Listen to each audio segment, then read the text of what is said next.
कैसरगंज का नाम इन दिनों सुर्खियों में इसलिए है क्योंकि आगामी 3 मई यानी कि सिर्फ एक दिन बाद नामांकन की आखिरी तारीख है और बीजेपी ने अभी तक अपने उम्मीदवार की घोषणा नहीं की है। बीजेपी तो छोड़िए, यहाँ से विपक्षी सपा ने तक अपना उम्मीदवार नहीं उतारा है, वो भी बीजेपी के निर्णय पर नजर गड़ाई बैठी। अब उम्मीद है कि आज दोपहर तक दोनों पार्टी अपने प्रत्याशियों के नाम की घोषणा कर सकती हैं, क्योंकि आखिरी तारीख में सिर्फ एक दिन जो बाकी है। सूत्रों की माने तो बृजभूषण शरण सिंह ने अलग अलग नाम से नामांकन पत्र लेकर अपनी पूरी तैयारी कर ली है, लेकिन अभी तक इसकी कोई आधिकारिक पुष्टि नहीं हुई है।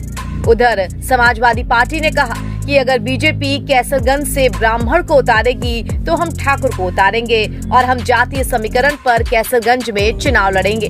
हमारे पास 5 नामांकन पत्र तैयार हैं।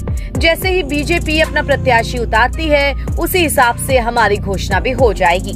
बता दें कि कैसरगंज लोकसभा में बीजेपी के वर्तमान सांसद बृजभूषण शरण सिंह चुनाव का ऐलान होने के बाद से ही जबरदस्त प्रचार में जुटे थे।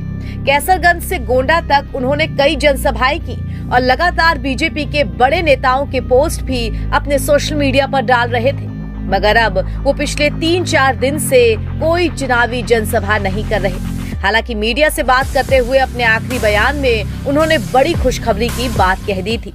और उस संदर्भ में मैंने कहा था और आज भी आ जाए तो स्वागत है, कोई दिक्कत थोड़ा है।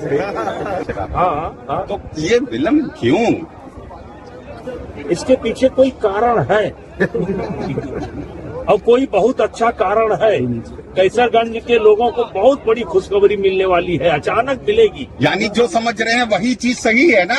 अचानक कोई बहुत बढ़िया चीज मिलेगी, पूरा क्षेत्र खुश हो जाएगा एकदम। तो जिस तरीके से समर्थक है, इसके मतलब ये मान लिया जाए कि भारतीय जनता पार्टी के अगले कैंडिडेट बृजभूषण शरण सिंह होंगे। अब ये तो हमारा निर्णय नहीं। मतलब आपके कार्यकर्ताओं को खुशखबरी मिलने वाली है? हमारे कार्यकर्ताओं को खुशखबरी कोई बहुत बड़ी। बृजभूषण अपने बयानों के साथ पूरी तरह आश्वस्त थे कि टिकट उन्हीं को मिलेगा, मगर उनका विश्वास ये भी बता रहा था कि अगर बीजेपी ने उन्हें टिकट नहीं दिया तो वो निर्दलीय ताल भी ठोक सकते हैं। दरअसल महिला पहलवानों के मुद्दे पर घिरने की वजह से बीजेपी कैसरगंज लोकसभा से बृजभूषण शरण सिंह के नाम का ऐलान करने में देरी कर रही है, या यूं कहें कि सही वक्त का इंतजार कर रही है। बृजभूषण के खिलाफ देश की जानी मानी महिला पहलवानों ने गंभीर आरोप लगाए थे। इसके चलते बृजभूषण को कुश्ती महासंघ के अध्यक्ष पद से इस्तीफा भी देना पड़ा था। इस मामले में उनके खिलाफ केस भी चल रहा है।